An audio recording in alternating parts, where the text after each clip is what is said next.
Krishna Krishna Hare Hare Hare Rama Hare Rama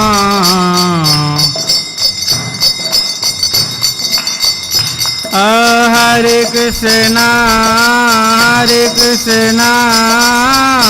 Krishna Krishna Hare Hare Hare Rama Rama Rama Hare Hare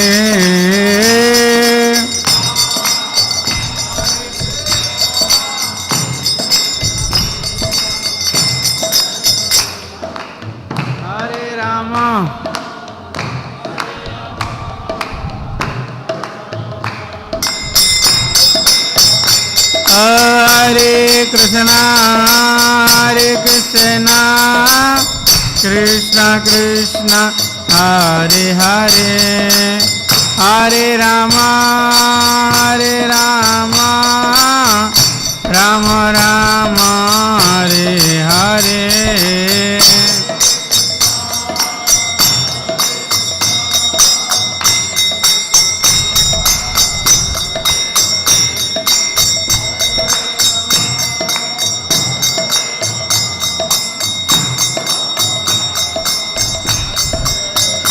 Hare Krishna Krishna Krishna Hare Hare Hare Rama Rama Rama Hare Hare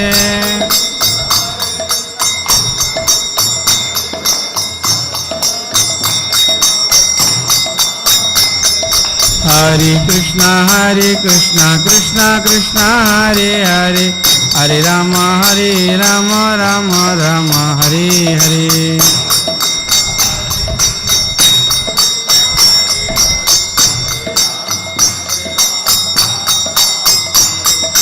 Hare Krishna Krishna Krishna Hare Hare Hare Rama Rama Rama Hare Hare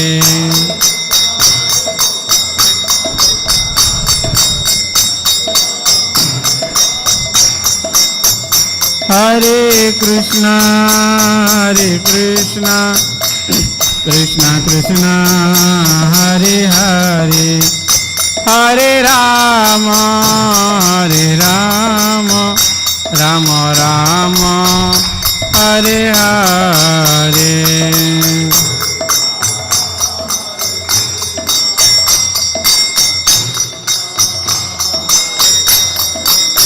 Hare Rama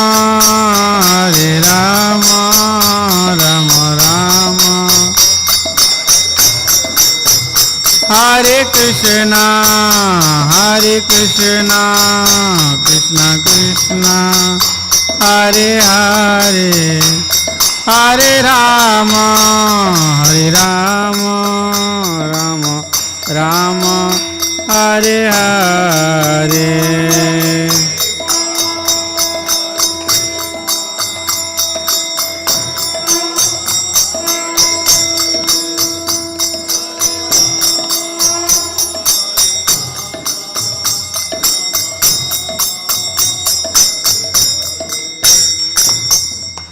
Jagat Guru Srila Prabhupada की जय। श्रील प्रभुपाद महाराज गुरु पूजा की जय। श्री गुरु चरण पद्मा केवल भक्ति सद्मा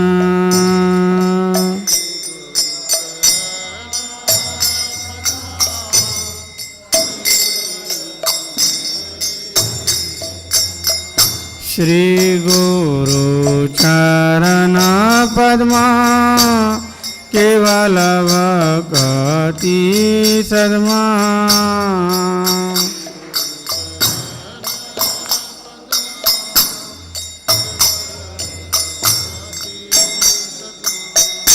बंद मुनि सावधान माते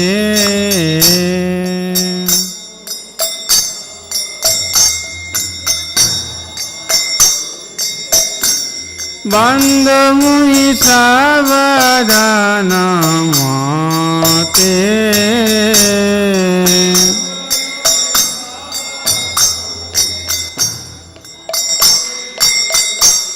যাহার প্রসাদে ভাই এ ভব তরিয়া যায়।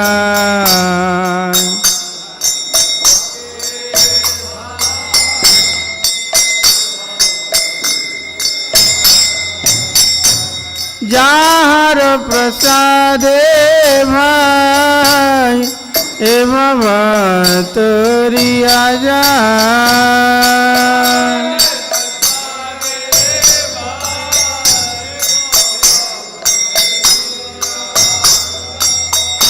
কৃষ্ণ প্রাপ্তি হয় যাহা হইতে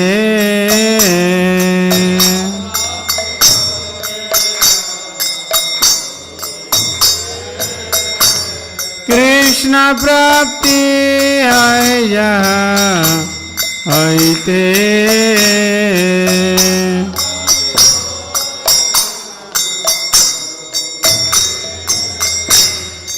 গুরুমুখ পদ্মা বাক্য চিত্তে করিয়া ক্যা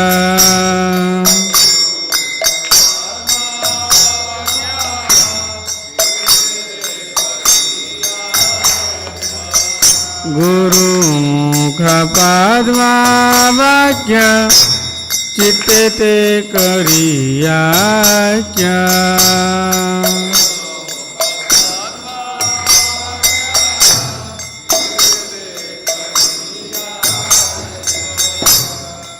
আর না করিহ মনে আশা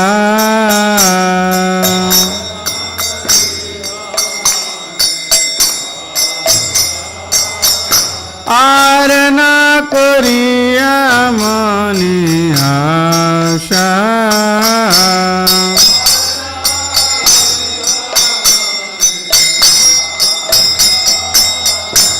শ্রী গুরু চরণে রতি ऐसे उत्तम गति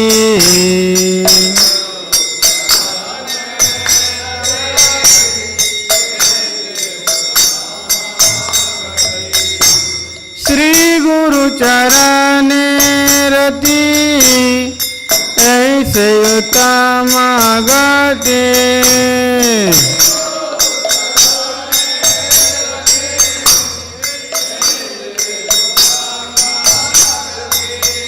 जे प्रसाद पूरे सर्व आशा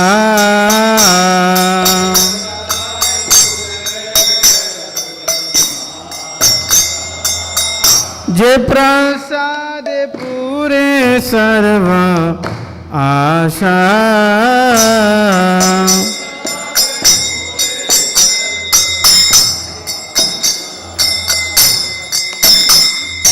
चक्षुदान दिला जय जन्म जन्म प्रभु से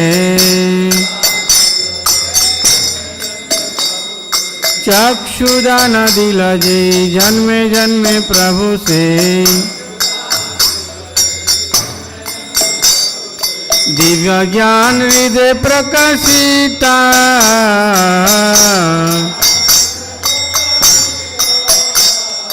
दिव्य ज्ञान हृदय प्रकाशिता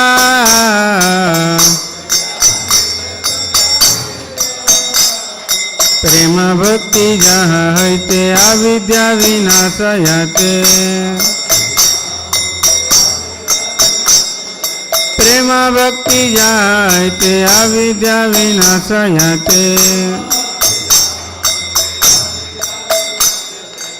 वेदे गाय जहाँ चरिता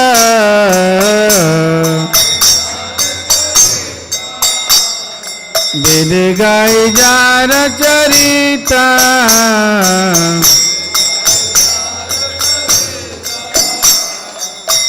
श्री गुरु करुणा सिंधु आजम जनार बंधु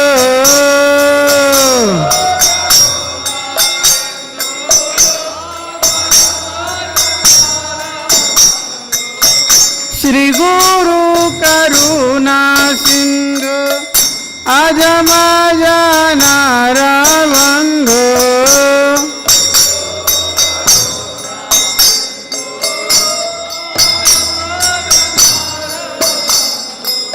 लोकनाथ लोकेर जीवाना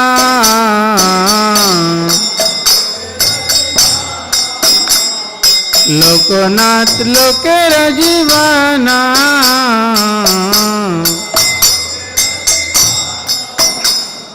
हा हा प्रभु करो दया देह मोरे पद छाया हा हा प्रभु करो दया देह मोरे पद छाया एबे जश घुषु त्रिभुवना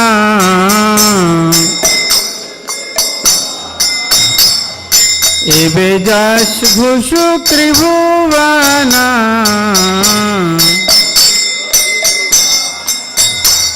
श्रील प्रभुपाद पतित पावना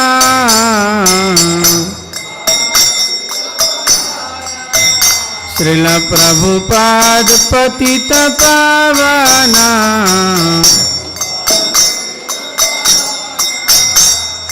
तुआ पद लैनु शरणा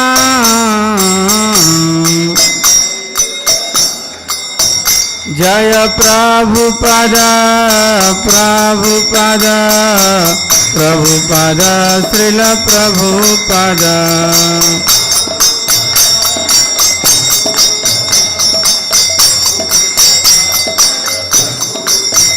जय प्रभुपाद प्रभुपाद प्रभुपाद श्रील प्रभुपाद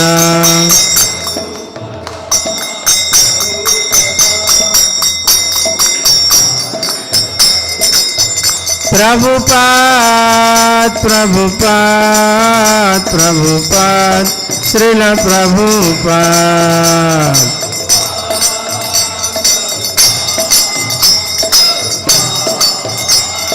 जय जय प्रभुपाद प्रभुपाद प्रभुपाद प्रभुपाद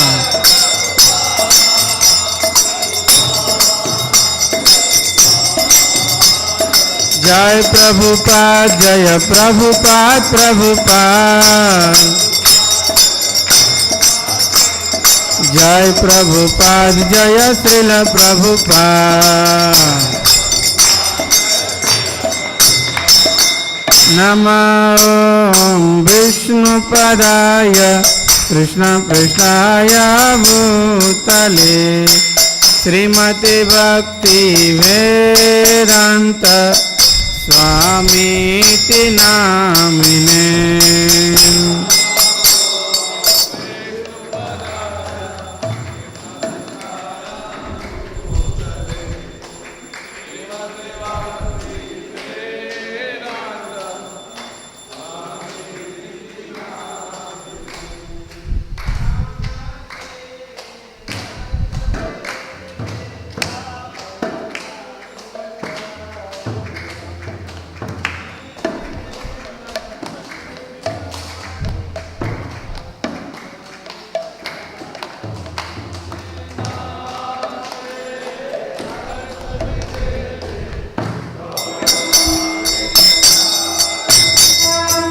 निर्विशेष शून्यवादी जय जय श्री चैतन्य जय नित्यानंद जय अद्वैत चंद्र जय गौर भक्त वृंद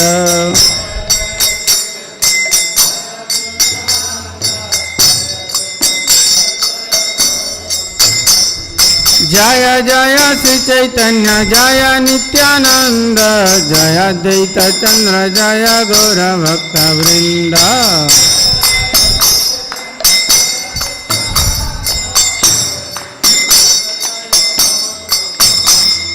जय जय श्री चैतन्य जय नित्यानंद जय अद्वैत चंद्र जय गौर भक्त वृंद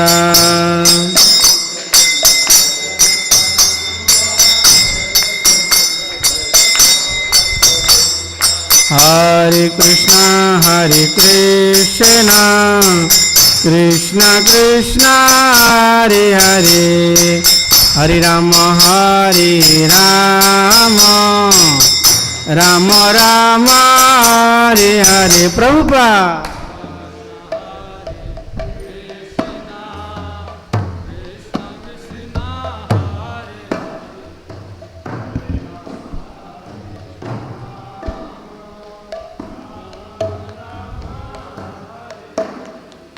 हरे कृष्णा कृष्णा कृष्णा हरे हरे, हरे राम राम राम हरे हरे।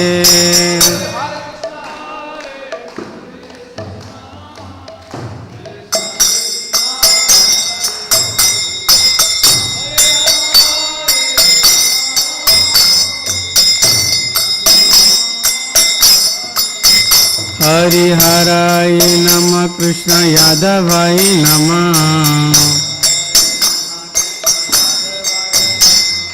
यादवाय माधवाय केशवाय नमः।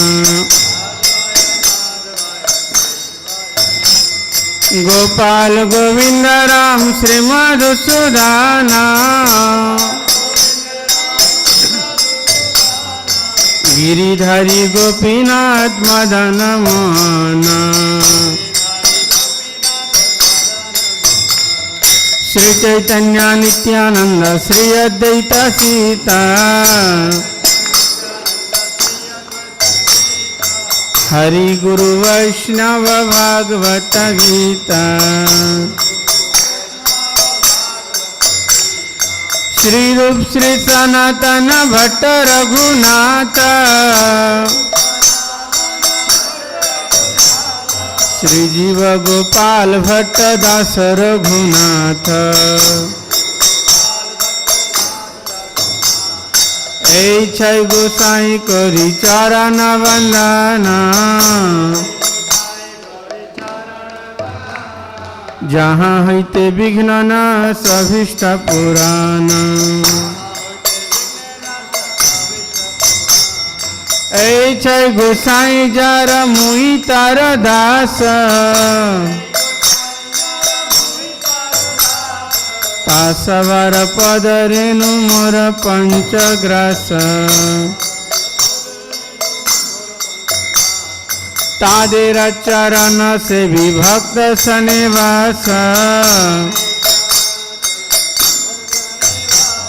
जन्म जन्म हो अभिलाष। ऐ गोसाई जब ब्रज कैलावास, राधा कृष्ण नित्य लीला करिला प्रकाश। आनंदे बोलो हरि भज वृंदावन, श्री गुरु वैष्णव पदे मजाइयाम। श्री गुरु वैष्णव पाद पद्म करियास, नाम संकीर्तन कहे नरोत्तम दास। हरि बोल हरि बोल हरि बोल हरि बोल।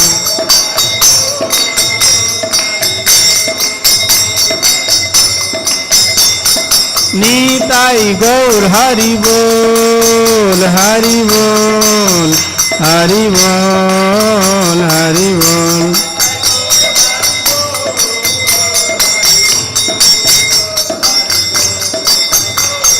जय जय प्रभुपाद प्रभुपाद प्रभुपाद प्रभुपाद।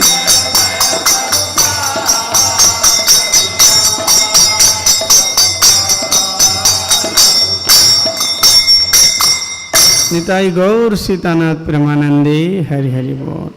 जय ओम विष्णुपाद परमहंस परिव्राजक आचार्य स्तोत्र सदस्य श्रीमद ISKCON founder BBT founder acharya Srila Prabhupada Maharaj की जय। नित्यलीला प्रविष्ट जयम विष्णुपाद च गौड़ी मठ प्रतिशताचार्य शिल भक्ति सिद्धांत ठाकुर गोस्वामी शिल प्रपाद महाराज की जय। अनंत कोटि वैष्णव वृंद की जय। नामाचार्य शिल हरिदास ठाकुर की जय। श्री रूप श्री सनातन भट्ट रघुनाथ श्रीजीव गोपाल भट्टदास रघुनाथ सड़ गोस्वामी प्रभुगण की जय। प्रेम से कहो जय श्री कृष्ण चैतन्य प्रभो नित्यानंद श्री अद्वैत गदाधर शिवासदि गौर भक्त वृंद की जय। श्री श्री राधा कृष्ण गोप गोपिका श्याम कुंड राधा कुंड द्वादश पनत गिरि गोवर्धन ब्रजमनल धाम की जय। श्री श्री मायापुर नवद्वीप धाम की जय। ब्रजभूमि वृंदावन मथुरा धाम की जय। जगन्नाथ पुरुषोत्तम नीलाचल क्षेत्र की जय।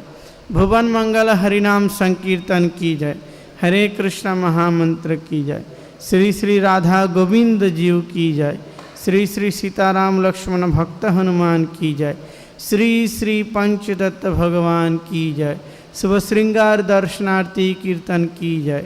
शुभ श्रृंगार दर्शनार्थी कीर्तन की जय। शिल प्रपाद महाराज गुरु पूजा की जय। गंगा मैया की जय। यमुना मैया की जय। भक्ति देवी की जय। वृंदे देवी तुलसी महारानी की जय। पुरुषोत्तम अधिक मास की जय। समवेत गौर भक्त वृंद की जय। निताई गौर सीतानाथ प्रेमानंदे हरि हरि बोल। All glories the assembled liberties Hare Krishna. All glories the assembled liberties Hare Krishna. All glories गुरन Gauranga. All glories to Srila Prabhupada महाराज की जय। नमो विष्णुपदाय कृष्ण पृष्ठाय भूतले श्रीमती भक्ति वेदांत स्वामीति नामिने नमस्ते सारस्वते देवे गौरवाणी प्रचारिणे निर्विशेष शून्यवादी पाश्चात्य देश तारिणे जगत गुरु शिल प्रपाद महाराज की जय। श्री गुरु वंदना। हमारे आध्यात्मिक गुरु के चरण कमल ही एकमात्र साधन है जिनके द्वारा हम शुद्ध भक्ति प्राप्त कर सकते हैं। मैं उनके चरण कमल में अत्यंत भक्ति एवं श्रद्धापूर्वक नतमस्तक होता हूँ। उनकी कृपा से जीव भौतिक क्लेशों के महासागर को पार कर सकता है तथा कृष्ण की कृपा प्राप्त कर सकता है।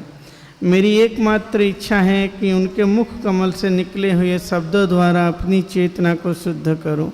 उनके चरण कमल में अनुराग ऐसी सिद्धि है जो समस्त मनोरथों को पूर्ण करती हैं। वे मेरी बंद आँखों को खोलते हैं तथा मेरे हृदय में दिव्य ज्ञान भरते हैं। जन्म जन्मांतर में वे मेरे प्रभु हैं। वे प्रेमा भक्ति प्रदान करते हैं और अविद्या का नाश करते हैं। वैदिक शास्त्र उनके चरित्र का गान करते हैं। हे गुरुदेव, हे प्रभुपाद, करुणा सिंधु तथा पतितात्मा के मित्र, आप सबके गुरु एवं सभी जीवन हैं। हे गुरुदेव, हे प्रभुपाद, मुझ पर दया कीजिए तथा मुझे अपने श्री चरणों की छाया प्रदान कीजिए। आपका यश तीनों लोकों में फैला हुआ है। जगत गुरु शिल प्रभुपाद की जय। The whole world saviour his divine grace Abhay Charanaravinda Bhakti Vedanta स्वामी शिल प्रभुपाद महाराज की जय। निताई गौर सीतानाथ प्रेमानंदे हरि हरि। हरे कृष्ण।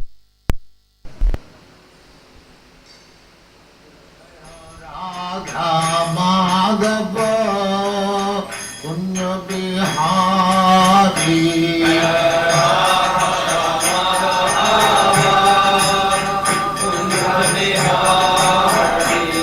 जय राधा माधव पुण्य बिहारी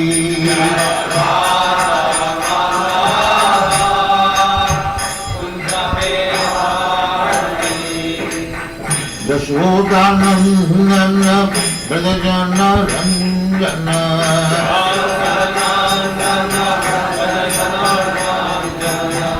यशोदानंदन ब्रजजन रंजन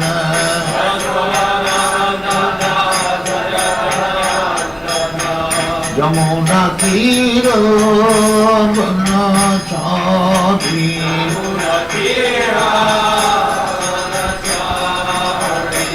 यमुना तीर बनचारी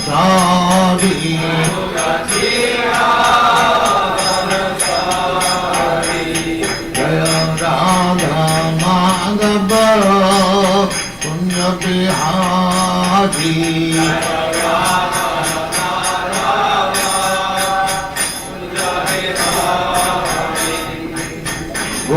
जन वल्लभ गिरिवरधारी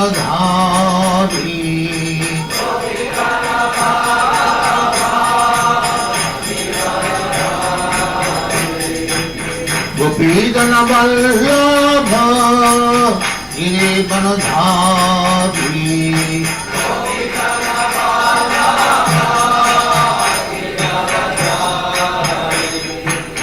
यशोदानंदन ब्रजजन रंजन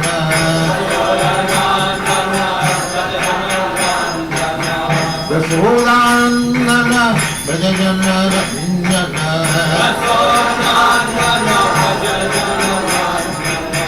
यमुना तीर बनचारी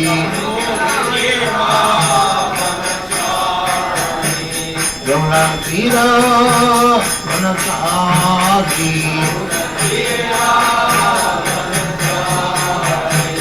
जय राधा माधव कुंज बिहारी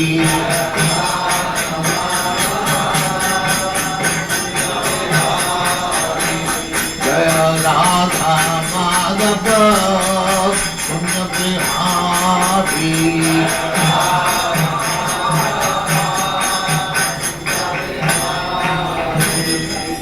जय मंश परिव्राजकाचार्य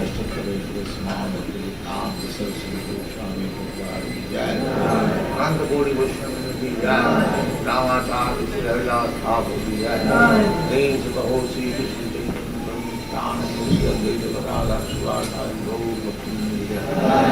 श्री राधा कृष्ण गो गोपनाथ श्याम कुंड राधा कुंड गिरिवर्धन की जय वृंदावन धाम की जय नवदीप धाम की जय गंगा माई की जय जमुना माई की जय द्वारका धाम की जय स्वामी भक्तवृंद की जय और ग्लोरी टू और glory to thank you very much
अधुनेह महाभाग यथैव नरकान् नरः नाना उग्र जासनात् नेयात् तन्मे व्याख्यातुम् अर्हसि.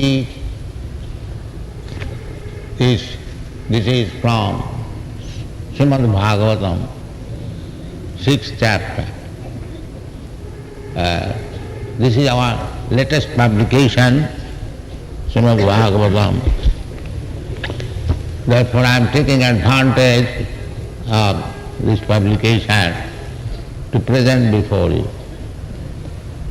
So, in the 5th canto of Srimad Bhagavatam, 𝒄𝒉𝒂𝒏𝒕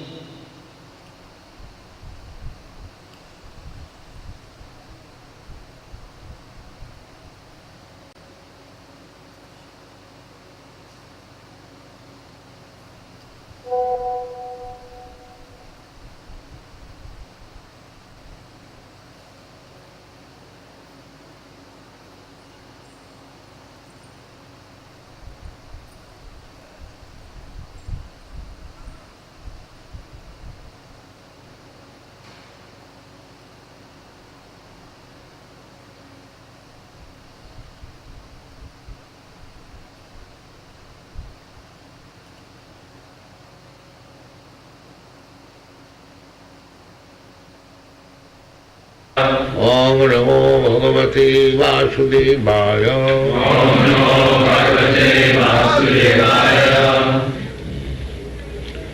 𝒍𝒑 Canto 6, Chapter 1, Verse number 6. Adhura iha mahabhaga Adhuneha mahabhaga Om Namo Bhagavate Vasudevaya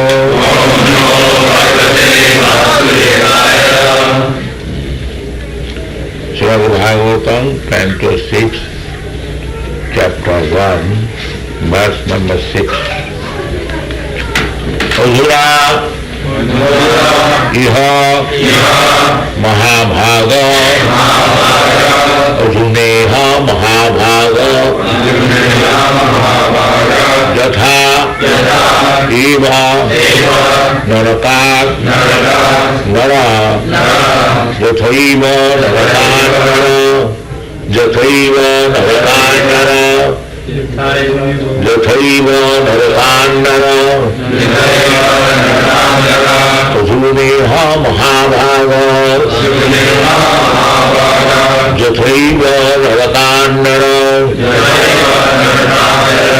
nana rubya jathana deyat nanubya jathana deyat tan me vyakhyatum arhasi tan me vyakhyatum arhasi nanubya jathana deyat कर्मे व्याख्यातमर्हसि अधुनेह महाभागा यथैव नरकान्नर नानोग्रजाथनान्ययात् कर्मे व्याख्यातमर्हसि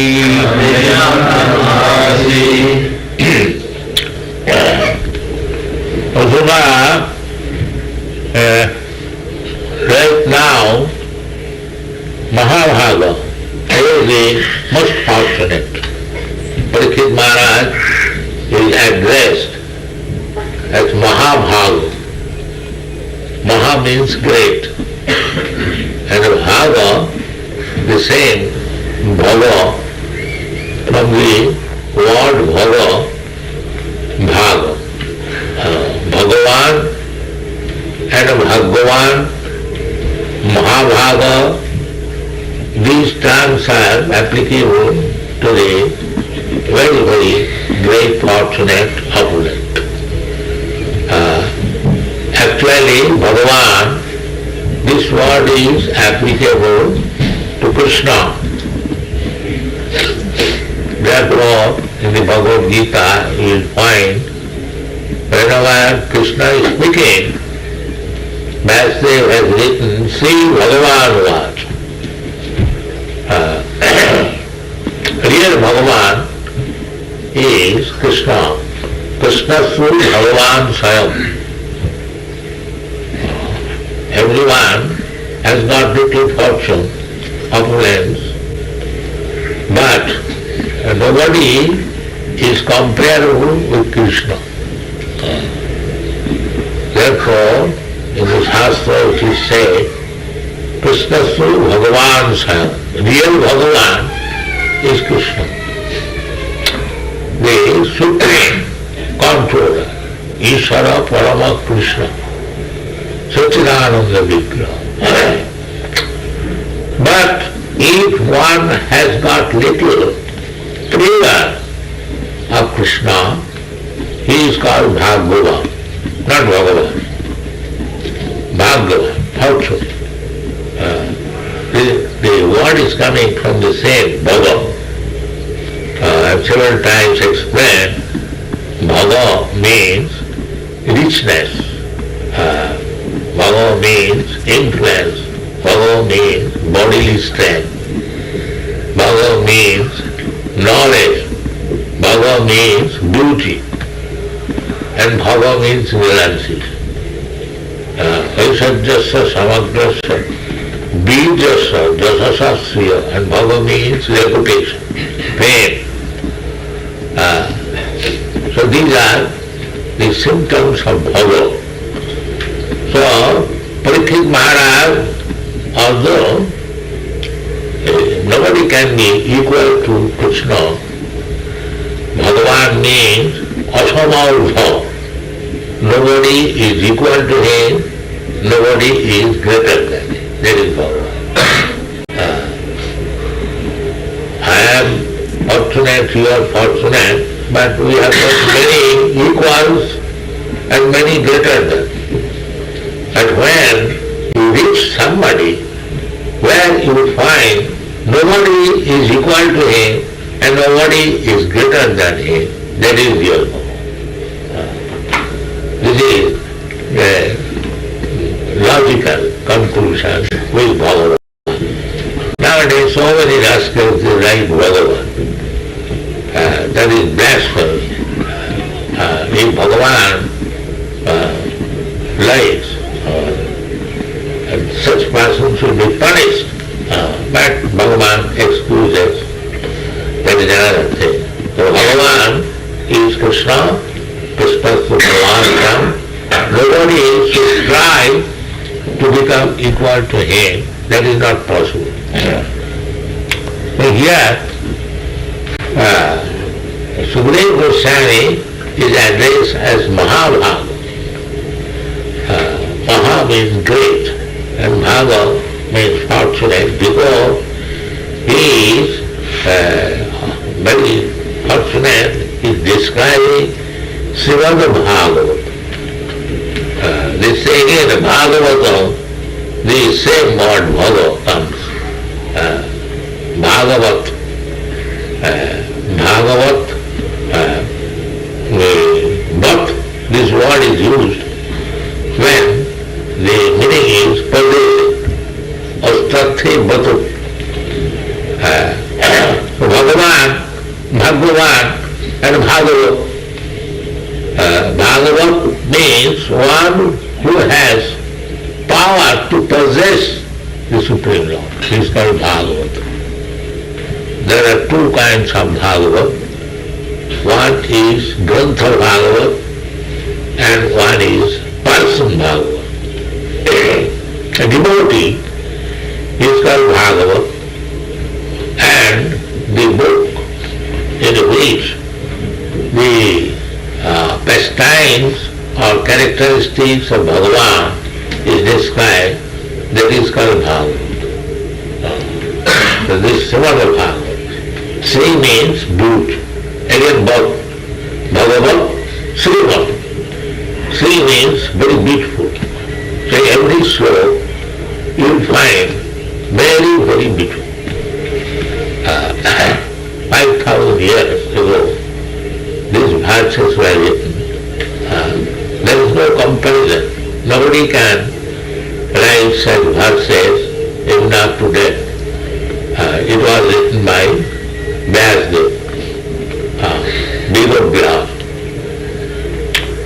So, Mahabhaga,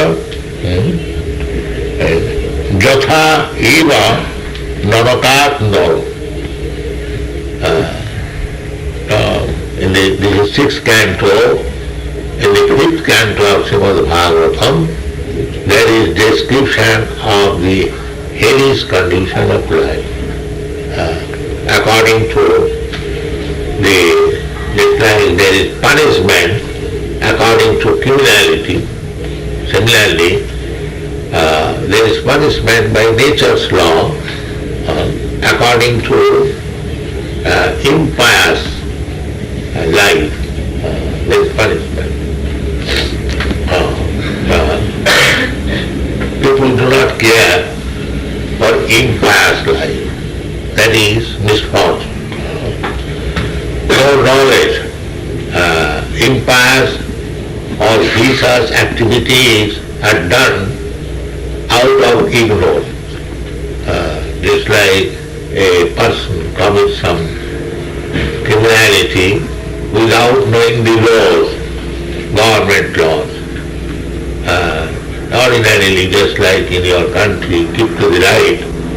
If you drive your car on the left side, immediately you become a criminal.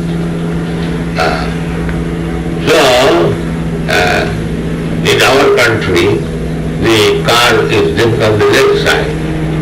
In this country, the car is driven on the right side.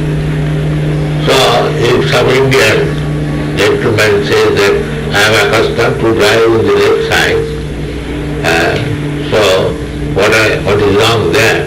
No, this country's law is right side. You know or do not know, whatever may be in your country, because you have driven your car on the left side, you are guilty. So ignorance is no excuse. In the law court, if you say, sir, it was not known to me, so that does not mean that you will be excused. Similarly, knowingly or unknowingly, if you do something sinful act, then you are immediately criminal. You will be punished. It doesn't matter whether you know or not know. Just like fire, this child, if it touches the fire is not excused. There is no consideration that here is a little child, he does not know this fire is burning, but as soon as it touches, it will burn. This is nature's law. You will take some disease, knowingly or unknowingly, it doesn't matter. But the disease will be manifest. Suppose you have infected smallpox infection, contamination, then it will be manifest. So this education is lacking now. There everyone is thinking that is independent. He can do whatever he likes. That is not possible. That will be punished. Nature's law is so stringent. Therefore in the Bhagavad Gita it is said, 𝒍𝒂𝒚𝒔. You cannot escape the stringent laws of nature. Little discrepancy, suppose you can eat 8 ounces. If you eat 9 ounces, then you have to start for 3 days. There is no excuse. Why you have eaten more than 8 ounces? The nature is that's like we require salt in our food stuff, everyone. But if the salt is little more, it is useless. And if salt is little less, that is also useless. It must be exact to the quantity. So nature's law is like that. People, if they simply study nature's law, he becomes a learned scholar. There is no need of going to school, college, but if you see how nature is working, you can see this flower. Every flower is so beautiful, nicely constructed, symmetrically. You find 2 flowers, the small fiber coming out exactly in the same. There is no question of accident. There is no question of accident. They are also being manipulated by the laws of nature. And what is the laws of nature? The laws of nature is acting under the supervision of the Supreme Personality of God. The nature is an instrument, just like any machine. Take typewriter machine. The typewriter machine or any machine working very nicely. But the machine is not working nicely. The man, the person who is typing, he is doing nicely. There may be wonderful machine computer, but there must be one actor, one manipulator. So this nature is an instrumental. The actually worker is Krishna. That is described in the Bhagavad Gita. Mayadha Vaksena Pragiti Swate Sacharacharam. But these rascals, they are praising the machine. They have no information that who is the person, what is the brain behind this machine. That is ignorance. That is the difference between the so-called scientist and devotee. A devotee knows that all these wonderful things which are happening, behind these things there is Krishna. And Krishna says, we believe that. And that's a fact. If you paint a very nice flower, how much labor you require, still it cannot be so beautiful as the natural flower. So don't think the natural flower has come accidentally. No. It was done by the machine manipulated by Krishna. That is Krishna's understanding. It is confirmed in the Shastra, Parasa Shakti Vividayo Sriyate. Para, the Supreme, his energies are multi-energies. They are active. The same way, the machine is working. That's the potency or the power of a person. Just like you see a man, the pilot is sitting there, pushing one button, immediately they turn. Such a huge machine is turning. Simply by putting button. This is an arrangement of energy.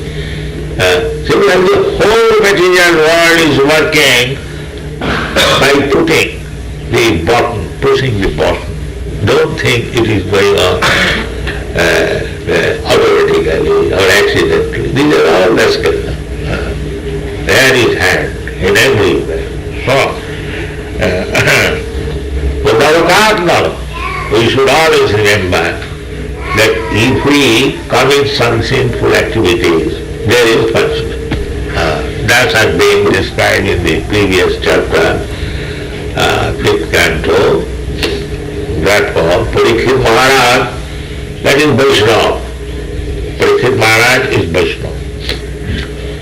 He is very unhappy that so many living entities, they are rotting in this Hari's condition of life. So he is asking, Usunayo Mahabhava Jathaiva Narakarnara Nana Udra Jatunat Nayat Tanme Vyakhata Maras. I am very sorry that so many living entities are suffering. So if there is any way to give them relief, there is Vaishnava. A Vaishnava sees another person is suffering, he doesn't care, let him suffer. We have come to that state. I heard from one of my disciples that here in New York, if somebody is killed on the road, nobody will care. Is it a fact? Yes. So we have come to that stage of civilization. But Parikshit Maharaj, simply by hearing from Sukadeva Goswami that a person, if he commits sinful activities, he suffers like that. He is not saying he is compassionate. How such person can be delivered? This is the inquiry. That they are suffering for some sinful activities, how they can be saved. This is Vaishnava. Vaishnava means paradukha dukhi. Vaishnava is unhappy by seeing others' unhappiness. He has no unhappiness. Personally, he has no unhappiness. Nityananda Prabhu, he is Aha Prabhu Nityananda Premananda Sukhi Kripa Avalokana Karo Ami Voro Dukhi. Nityananda means, Nitya means eternally, Ananda means happy. So Nityananda has no unhappiness. But he was passing on the street, there was a crowd, and Nityananda Prabhu inquired why there is so much crowd.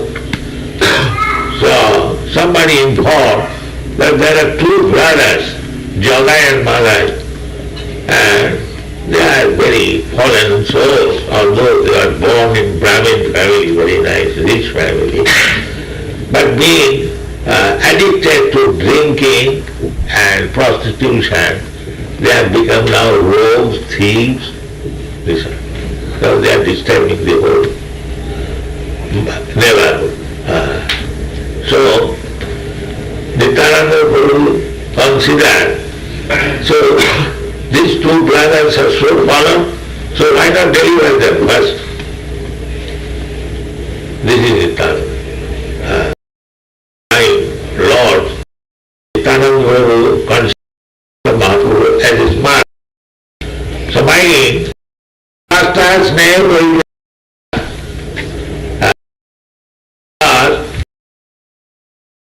he chanted these two brothers, Hare Krishna. So I not 𝒄𝒉𝒂𝒏𝒕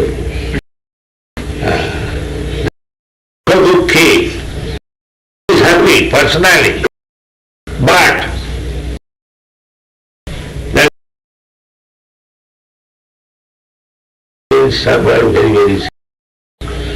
So why not deliver them? This is the term Vaishnava. Vaishnava will find so many others also. In your country there is Lord Jesus Christ, when he was being crucified, still you are saying, my Lord, excuse them, they do not know what they are doing. This is Vaishnava. They are not unhappy, and they can tolerate any unhappy position, but they are, therefore they come to deliver so many fallen souls. Here, Parikshit Maharaj, out of compassion, he inquired from 𝒄𝒉𝒂𝒏𝒕 Goswami, these persons, they are rotting in the Narak. Is there any means to deliver them? That is it. Nana 𝒄𝒉𝒂𝒏𝒕, 𝒄𝒉𝒂𝒏𝒕. These are described. We find also there are many persons that are suffering. 𝒄𝒉𝒂𝒏𝒕 means severe punishment. There are living entities that are suffering. So many. 𝒄𝒉𝒂𝒏𝒕. So this Krishna consciousness movement means to save people from the severe punishment of materialistic life. This is Krishna consciousness.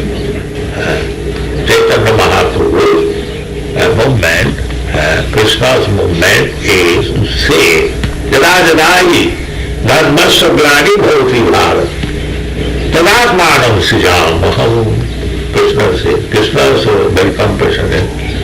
Whenever there is discrepancies, people put themselves in great suffering. Maya will not excuse, nature will not excuse. At that time I come to deliver them, to give them an instruction, why you are suffering in this way. Do this way. Krishna says, accept this, you are happy. What is that? Manana bhavamadvatta 𝒍𝒍𝒂𝒏𝒕. Always think of me. Beloved, you worthy of me. Manmana bhavamadvatta 𝒍𝒍𝒂𝒏𝒕, worship me. And offer little obeisances, the whole thing. It is not just like a child. He is offering obeisances. He is offering a flower. This is bhakta. And he is thinking of Manmana bhavamadvatta �𝒍𝒂𝒏𝒕. Even a child can do. Where is the dividend? And Krishna assures, If you do these four things, without any doubt, you will come back to me. And people are not agreeing even to do these simple things.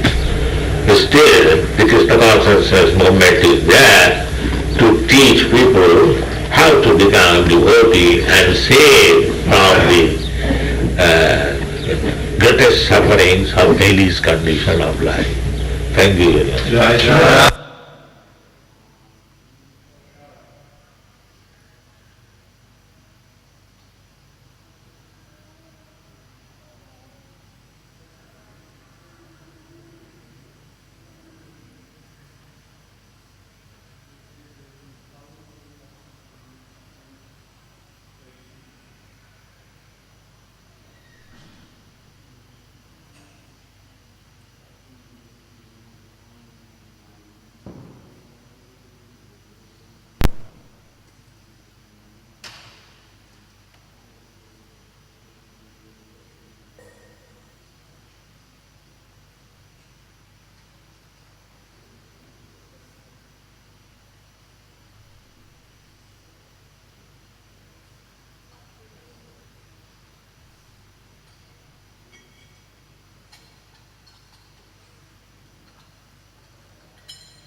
Came out of the cockpit. He sat down next to Prabhupada, and the two of them had a very animated, joyful discussion. You can see Prabhupada was relishing the conversation. So I was filming this, and I was curious what they were discussing. But of course I couldn't hear it, and I was too shy to ask Prabhupada, what did you talk about after it was over? So I resigned myself that I guess I wouldn't know. But it turned out that when Prabhupada arrived in Berkeley, during his arrival address, he mentioned the conversation. And he said the captain was very intelligent, and he asked several questions. One of the questions was, if God is all good, then why is there evil in the world? And Prabhupada said, for God, there is no evil. There's only good. And he gave the analogy, just as my back is as important to me as my chest. If there's pain in my back, I take care of that. I don't ignore it, thinking that the chest is more important. So evil is like the back of God, and it's not different from his front, which is compared to goodness. And then the captain asked, if everything is good from God's point of view, how can there be evil? And Prabhupada gave another example. He said it's like the sun. On the body of the sun, there's no shadow. We create shadow by turning our back to the sun. So similarly, evil means when we turn away from God. So then the captain asked a third question. He said, how is it possible to attain peace? And Prabhupada said, to attain peace, we have to understand that God is the supreme proprietor, the supreme enjoyer, and the supreme friend. There was another time with captains and airplanes also I can tell you about. We were between Bombay and Calcutta, and the pilot invited us in to the cabin. And even when we landed, we stayed there. We didn't even have seatbelts on, anything. We just flew right into Calcutta. The pilot was showing everything to Prabhupada about the controls and how he flew the plane, and then Prabhupada turned to me and he said, "It's just like typing. After a while you learn how to move your fingers," because the pilot was going this and that and moving his fingers everywhere and switching switches, and because they switch switches a lot up there. They're not just sitting there. They're really doing things. And he was watching him and turned to me and said, "You can learn how to fly." I said, "Me fly? I'm afraid of heights."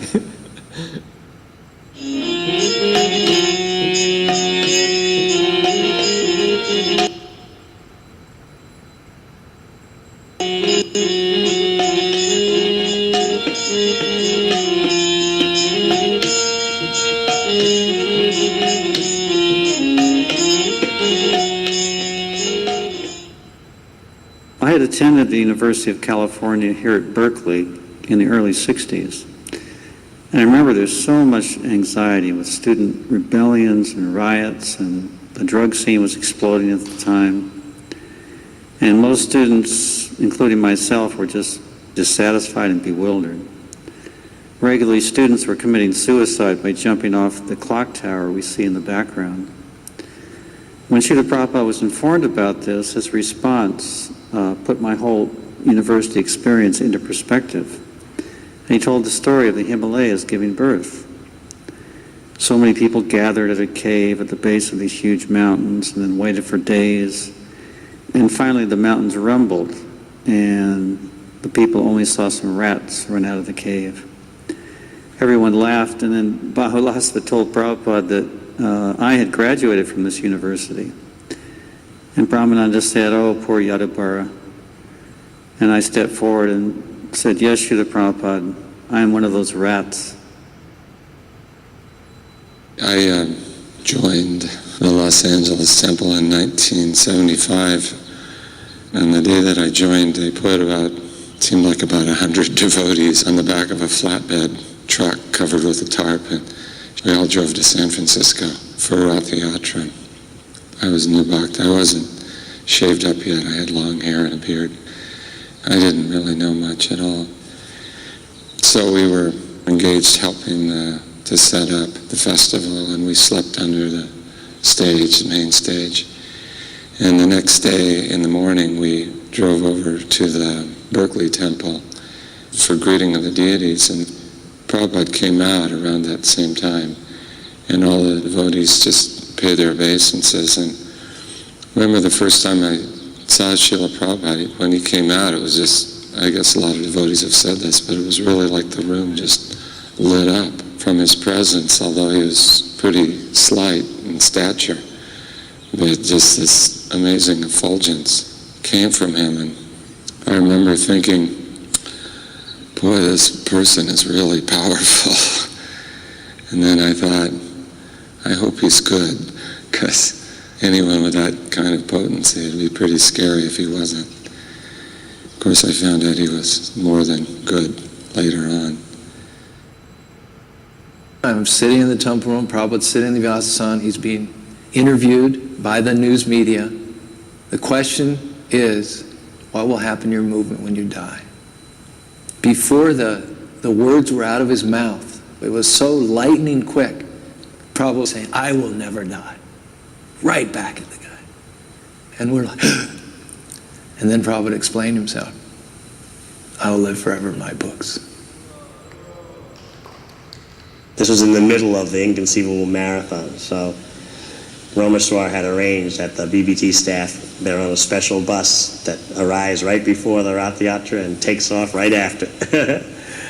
So I remember I just would look at Prabhupada and kept staring at him and praying, how can I be of some service to you? Because I was feeling that I was just useless and missing out on all the nectar and not having anything to do for Lord Chaitanya's mission. Well, here I was, working on the book marathon, but still, those were my sentiments. And I was lost in the crowd and just looking up at Prabhupada and praying like that, very emphatically from my heart. And I'll never forget, all of a sudden, amidst hundreds upon hundreds of devotees, Prabhupada suddenly looked in my direction and looked straight at me. And I was so shocked He just looked straight at me and fixed his eyes straight on me. I had no doubt what was going on. And I was like, just stunned, like, my God, he actually hears, he actually knows what's going on in my heart.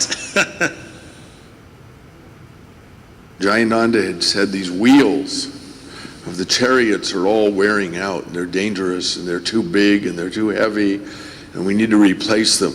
He wanted to make steel wheels with spokes. So he had this welder making new wheels. And the night before the Rath Yatra, we went and put new wheels on Jagannath's chariot and Balaram's chariot, not on Subhadra's chariot. Her chariot was relatively easy to navigate compared to the other two. So we pulled the chariots, testing the new wheels, and there was no problem.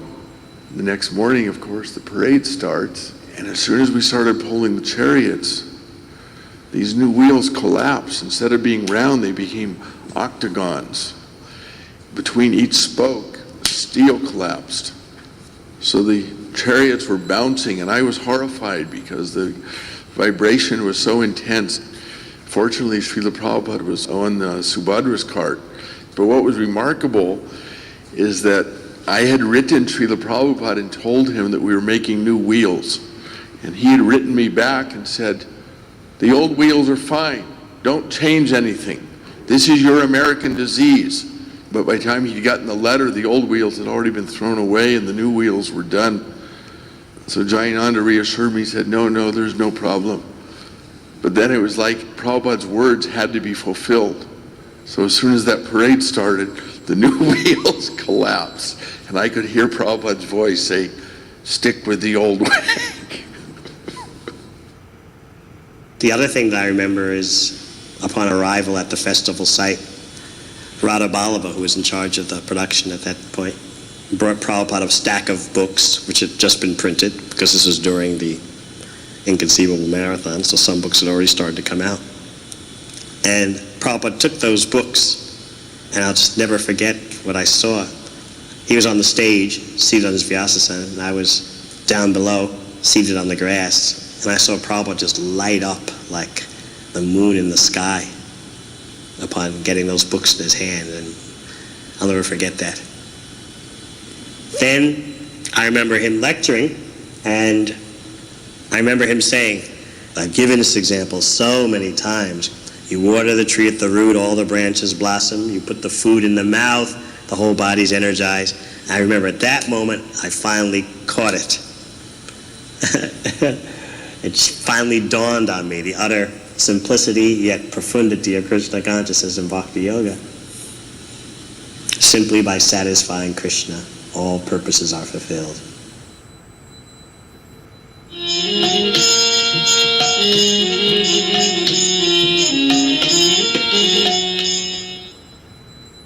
On the way down from LA to San Diego, Jayatirtha was falling asleep driving, so Prabhupada wouldn't let him drive anymore.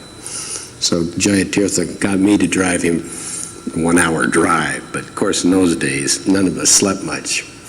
So I remember I'm driving, I'm about halfway down, I look in the back, Prabhupada, his head tilted back, he was asleep. A few minutes later, I think it was Brahmananda sitting beside him, he was asleep. Jayatirtha sitting shotgun, I looked over at him, a few minutes later, he was asleep, and I was like going through all these things to keep my eyes open, and I was like pinching myself and doing all this stuff. I was falling asleep with my eyes open, and all of a sudden, I hear this, and Prabhupada starts the kirtan. And then gradually, all the others woke up in the car, and we had this really nice kirtan, 4 of us in the car. He led the kirtan. Srila Prabhupada went on a tour of the temple, and I walked with him, and he, of course, went to the temple room first and offered his obeisances. I never forget, he walked in every room. He was inspecting everywhere. And the last room he went in was the Sankirtan room where all of his books were stored. When he saw his books were being taken care of and respected, he was so pleased. He grabbed me in his arms and embraced me, and he said, "Thank you very much, thank you very much." And I fell at his feet offering dandavats and said, "Thank you, Srila Prabhupada." That was the fulfillment of all desires, to see Srila Prabhupada smile at me. San Diego is a beautiful place where the sun always shines. They had a very large poster that used to be displayed in Los Angeles, a billboard showing a man on a golf course with the green grass and the blue sky. The caption was, "Just another beautiful day in San Diego." So that's San Diego, a place where it's perpetually beautiful and the people are perpetually mellow and life is perpetually wonderful. And Prabhupada arrives on a beautiful summer day to address the people who had gathered for the Hare Krishna festival in Balboa Park. And they're basking in the sun, and there's these young demigods with bronze chests and beautiful blonde hair hanging down from their aristocratic, beautiful faces. And Prabhupada gives this lecture about this rotten material body. And it was just so perfect. It was just a dart in the hearts of these conditioned souls misidentifying themselves with the material nature. Prabhupada was starting off speaking about one subject, and then a hippie interrupted him. "I want sex!" And Prabhupada just changed the whole subject of the lecture and began to explain in detail the grihastha regular principles for having children. It's quite astonishing. Telling the hippie, "You can have, but this is the way you have it." Then after he spoke, there was this wonderful kirtan.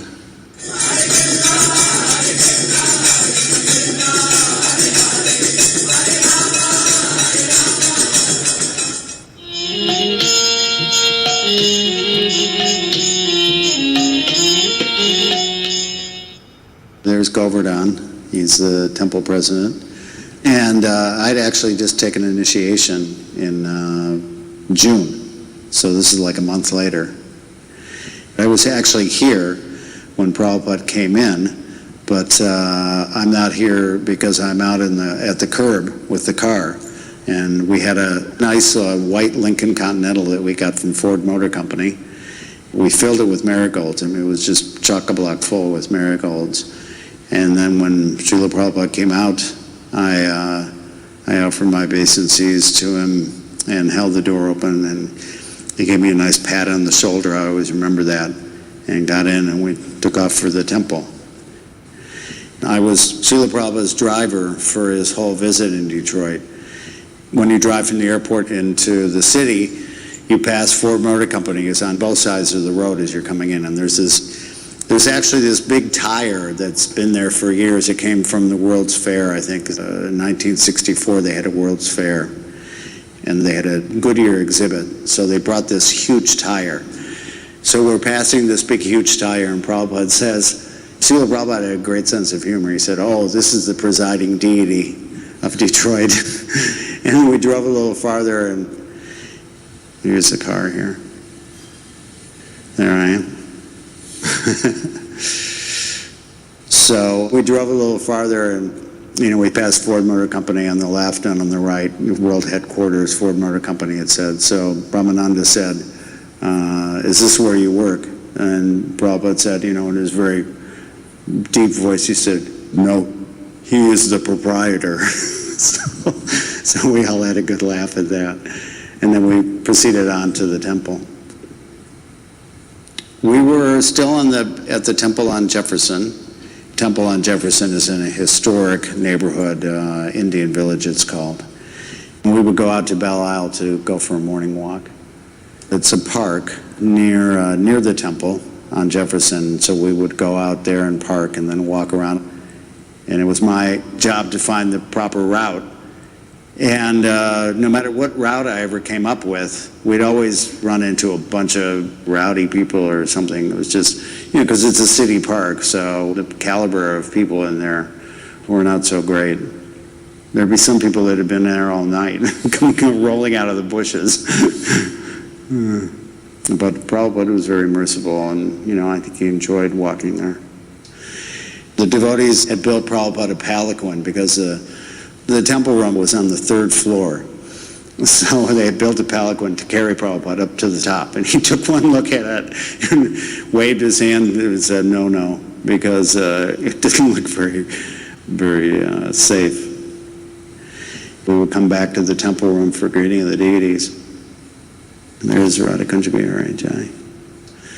Govardhan was such a perfectionist that, they were never ready by the time we got back. So, we'd be standing out in front of the curtain with Prabhupada. I could hear Govardhan screaming in the back, forget it, forget it!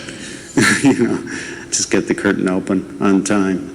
But he always did such a nice job dressing the deities. I think 𝒍𝒍𝒂𝒚𝒔 were famous for their opulence and also the opulent prasadam and milk sweets that you got. We used to just steal the Mangal Arati sweets after Mangal Arati and go into Govardhan's office and eat them.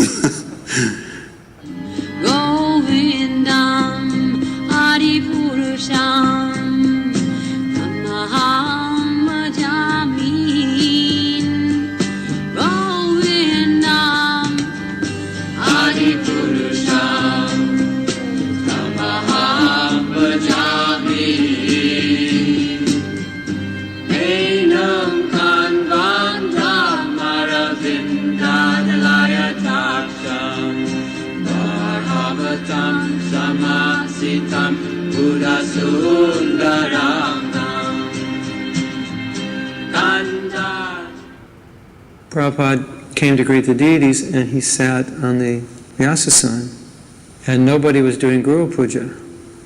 I had never done Guru Puja before for Srila Prabhupada, and I'm not the type of person that jumps in on things. I always tend to let other people do it. But I was right next to the Vyasasana, so Brahmananda just came and kind of pushed me over to the Arati tray. So that was the first and last time I was able to offer Guru Puja for Prabhupada. But the experience I had was that it was like there was no puja going on and Prabhupada was sitting in a room by himself. There were probably close to 200 devotees in the kirtan, glorifying Prabhupada. And I was worshiping him. But the way Prabhupada was taking it was as if none of that was going on. I didn't see any, what we could say, relish of being in that position, or any kind of desire or inclination to take advantage of that position. It was as if nothing was going on in the room. I was doing the puja. He was looking, he would look around, kind of observe what's going on with the devotees, more that he was looking after them. And this glorification is going on, and he's just taking it in for our benefit. Summer of '75, we were on one of the Radha Damodar buses. Hare Krishna was the head of the bus, and we decided to follow Prabhupada around as much as we could. So we came to Detroit.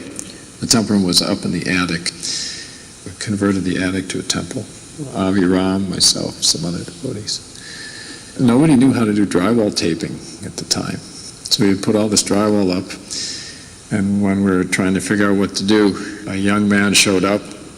What do you do? Oh, I do drywall taping. So he stayed, taped the whole temple room, stayed when Prabhupada came, and then left, just like that. Krishna sent someone to help us out.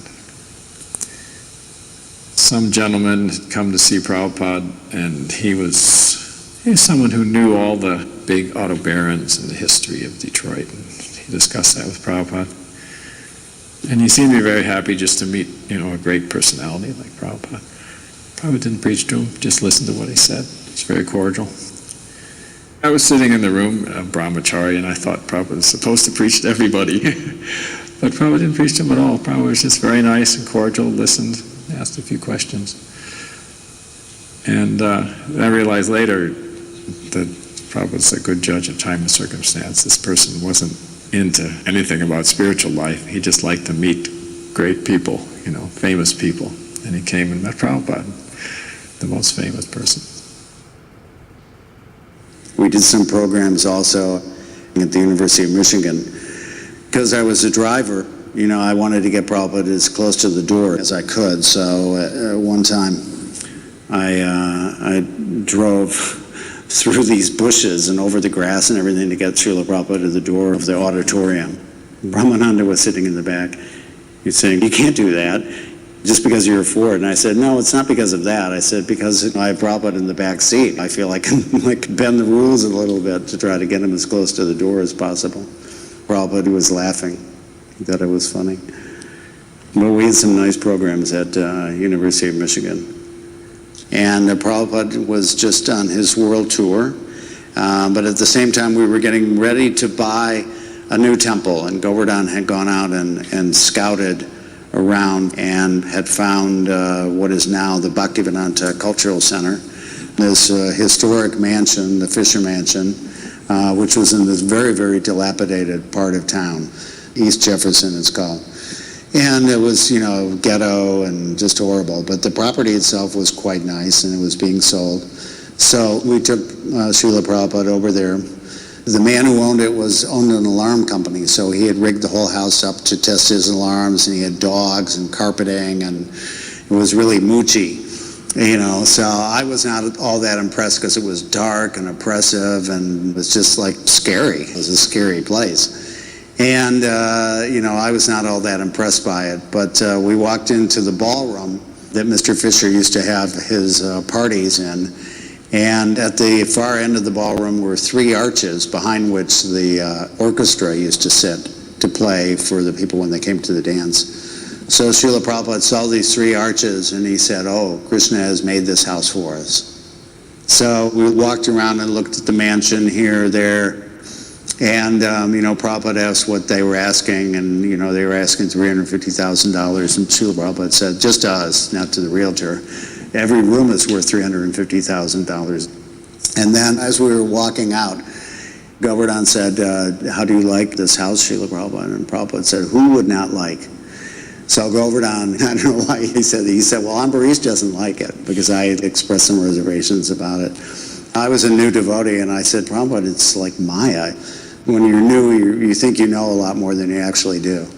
So Prabhupada said, "Yes, Krishna is Maya too. This can be utilized for Krishna's service too." Prabhupada saw everything as being able to be utilized in Krishna's service, this principle of 𝒄𝒉𝒂𝒏𝒕, which I didn't know very much about then. Also, Prabhupada said if Krishna comes here, the neighborhood would change, because I had expressed some reservations. This is a high crime neighborhood. Actually, the first carjacking in the United States took place there. So I had some reservations about crime and what was going to happen to the devotees, etc. And Prabhupada said, "You just bring Krishna here and distribute prasadam, then everything will change." I just surrendered. So we decided that we would make an offer for the house. So the next day, Govardhan, myself, and Srila Prabhupada, we went back to the house, back to the Fisher Mansion, and we had a meeting out by the pool with the real estate lady, our broker, and the owner of the house. We all sat down, and the first thing that Srila Prabhupada said was, "We are mendicants, so we would like it if you would give us this house." So the real estate lady, she almost fell in the pool, and because she saw her commission fly out the window. And, you know, the owner of the house, his jaw dropped, because I could tell what was going on in his head, that he was looking at Prabhupada and thinking, well, maybe he's a mendicant, but this guy over here looking at me, we definitely know he's not a mendicant, because he knew who I was. So anyway, he said, "No, I'm sorry, I can't do that." And so he was asking $350,000, and Srila Prabhupada agreed to pay $300,000. So we got this beautiful historic mansion with all this work that really can't be replicated. I mean, that house, to replace it, would cost probably $5–10 million. So we got it for $300,000, so everybody was happy. LIKE 𝒍𝒂𝒏𝒕, she was Walter Reuther's daughter, and she basically surrendered everything. She gave everything she had to buy this house, and whatever she couldn't cover, I covered, so it was about 50-50. She was very surrendered, and I really commend her for that, because she sacrificed everything for Prabhupada.